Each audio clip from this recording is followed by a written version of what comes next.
Tommy has done at least three, a couple, I think, with not Alejandro, but Javier and Lorian and Brett Luter, I think, and Janet Carroll Lesson up in around Sacramento. And so we have Geraldine Orozco that's joining us from the Bay Area. She came on Friday night.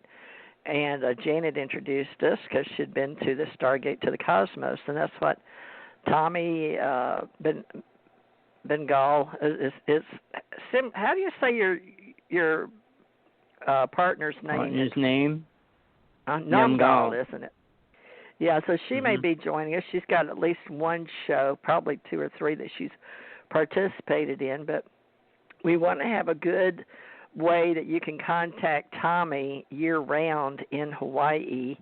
And I'll try to make sure that you've got his page. Now, we have ACIR Radio, TJ Morris Radio. Of course, here on Blog Talk Radio is TJ Morris ET Radio. And now we've got the ACO Radio Club we're marketing. And we have all that together on Spreaker as well. And we're really looking forward to helping people with their art and their books, like we've been doing for 8 years, and helping everybody with our Love and Light community and how we can all work together. And so Sundays used to be with Janet Carroll Lesson, but now they're with Thomas Hawksblood and Suzanne Wyman that's been helping me on my psychic readings. Well, Tommy and I have been talking for a long time about doing various, I know a lot of people don't understand Ascension, and everybody's trying to teach it these days, but a lot of it comes from the word Ascension, and we've discussed that along with Bill and Tracer and with all the ancient world religions. A lot of our fans listen to the History Channel.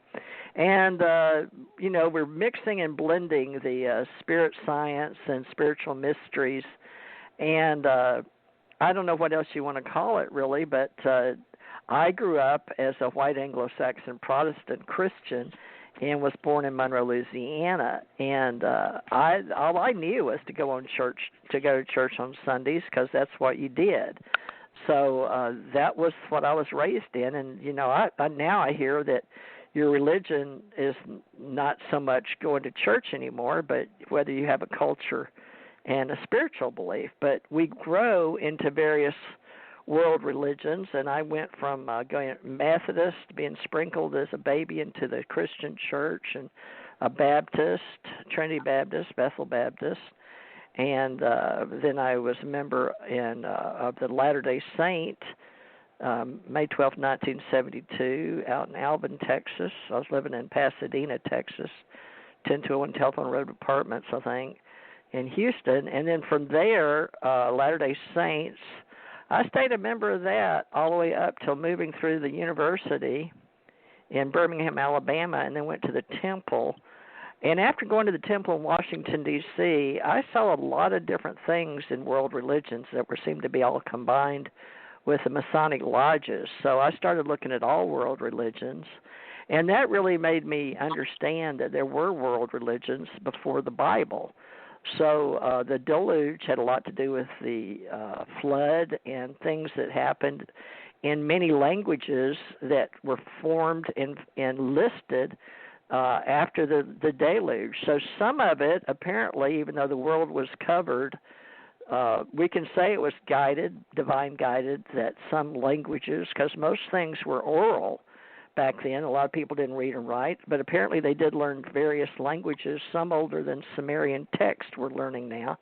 So what we're about now is learning all the things with the Ancient Alien on History Channel, and also mystery schools, ancient mystery schools. Tommy and I both went through the White Brotherhood type of learning and the ancient mystery schools, and he and I both had some of the Atlantis teachings, Thoth Emerald Tablets, written by Thoth, and then I have past lives that I found in temples and pyramids and off planet, including one with Tommy, where we settled in Tibet, and they encased us or him, and I guess finally me, but I have a very interesting deal with green Tara in China and Japan and ETs, but I don't know how they fit with Tommy.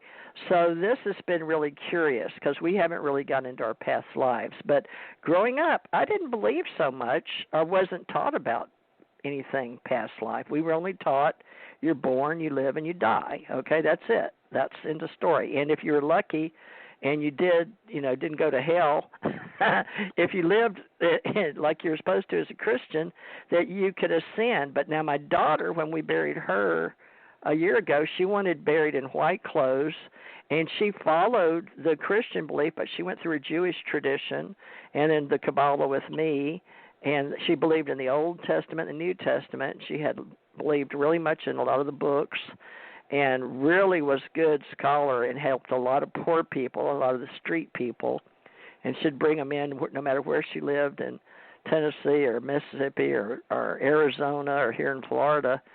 But she was born in Texas, and then she was baptized at 12 years old up in Waukegan as a Latter-day Saint, which is, they don't say Mormons anymore, they say Latter-day Saints. But anyway, that is, she left wanting to be buried like believed her body would be raised up, which we honored her wishes, but my mother was actually burned up.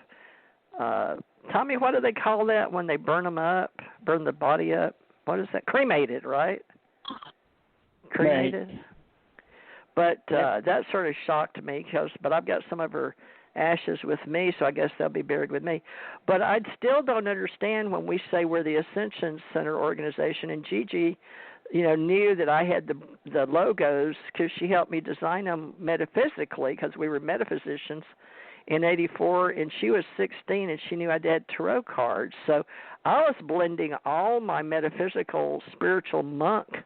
I have a past life as a monk, where we said, Lord Jesus Christ, Son of God, have mercy on me, a sinner. But we had to say it at least 3 times, but we lived up in, up in the mountains. So there's all kind of monks, including the ancient Christian monks.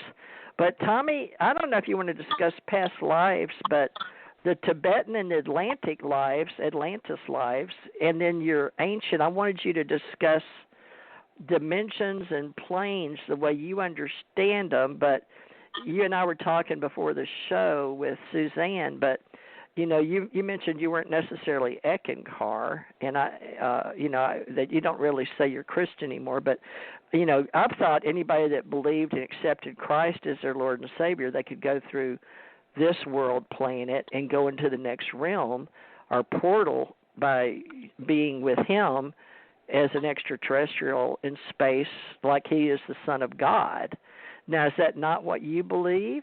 Is that not, because you said you had a past life during that reality, but I know we're going to freak people out today. So, family, just get ready. We are Universal Life Ministers, and we believe in the universal source. But he and I have, for 8 years, talked religion and world religions and ancient lives and past lives and Buddha and Zen and Eckankar and LDS and Methodist and ancient. So, Tommy, Suzanne hasn't shown up tonight. I hope we didn't upset her. I hope she shows up. But until then, I'll let you know. Maybe she'll only come on the last hour. But give me 30 minutes. Tell us how the past lives in the planes and dimensions we never cover. I'm going to mute. Basically, all right. Don't think I'm not here. I'm just muting. Okay. My life started with, I guess it started when I was about 6 years old. My life really started taking a complete change in the life I was living normally. I'm not going to go into the details. It had to do with an abduction, almost an abduction of my brother, which I stopped. Then I met with the deity and studied with the deity for 5 years while I was little, and I didn't even know who it was. Then I started searching religions. I was a Protestant, but when I was 14, I was allowed to go to the minister and ask him 3 questions, which he couldn't answer, and I decided I didn't want to be a Christian anymore either. So I started searching. I went to about 14 religions. None of them could answer anything I wanted about God. Each one, I spent time trying to follow and see what they were teaching. A belief is one thing, knowingness is another. I mean, they say you have to have a belief, but you should have a knowingness as well. Not that you might get the knowingness right away. You have a slight belief in something or a full belief in something. It's not real until you have the actual experience with it. So for me, I studied a religion called Eckankar. I was in it for years, but I learned something really important that no other religion taught me, and that was how to leave my body. Through that experience, I learned everything that I know now. What happens to the body when it dies, how long it stays in the astral plane, what it does, when it comes back here, if it has to, and the different planes that soul can actually go through when it starts becoming aware of who and what it is. Everybody tells a story, which is their truth. I can only tell you mine, and which I have proven to myself, and I have many people that have proven the same thing to themselves. So it's not like I just dreamed it up, because most stories, UFO, spiritual stories, are individual, and they're not the same. Well, everybody has their own experience. So if I dream 100 times, are all my 100 dreams real? So it's being able to take what you get and prove it. I'm a hardcore person. I have to prove anything that I say or do as real to myself and to the world. I could believe a lot of things, but if it can't help the world or isn't part of this world, it's not useful here. So I'm one for like getting experiences, and the experiences have to come from out of this world. Because if you experience everything here, it only helps you stay in this world. Now, a word that people might know is called the Matrix. If you saw the movie, it's kind of what people play on this reality, where they play. Scientists get pulled into it, people get pulled into it, and a lot of spirits get pulled into it. You could say ghosts and things like that. What happens when you die?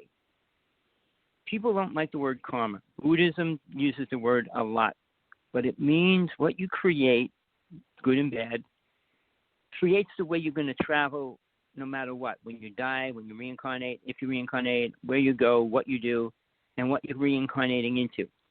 A lot of people don't believe in that. A lot of people just say, I can come back as what I want. I can go where I want. It's free will. It's free this. You can believe anything you want, but most people do not have any awareness of their past lives. It's starting to become a little more active. Souls are becoming a little bit more aware of their past lives. But you have to look at it this way, which I do. If you had a past life experience and remember it, it can only help you, good or bad. So they say if you stuck your hand in the fire in 10 lifetimes and you remembered that in this lifetime, you wouldn't stick your hand back in the fire. So what you learn, if you lose it, guess what? You got to stick your hand back in the fire to learn that it's hot again. So most people do that every lifetime. There's some children being born that can actually say their whole past life in detail. So, I mean, that soul was pure enough or worked out of karma enough to be able and allowed to be remembering its past life. Those things help you move forward. All right. Now, and the way I say it helps you, if you know you're a mass murderer in a lifetime, you got to pay that karma back. It doesn't disappear. I know there's so many people out there claiming they could take it away. Can they prove they take it away from you? Of course they can't. And the only way you're going to find out what they did for you, if they did anything, is when you leave this physical body. I had 5 death experiences, so I know what it's like. I know what it's like, and I know where you go. I'm on a show. So what I'm saying, we each take a step in our path. We are programmed mostly by our parents and then by family and schools of what direction we should go. How often is it truly the direction we need to go as far as a soul becoming aware of itself?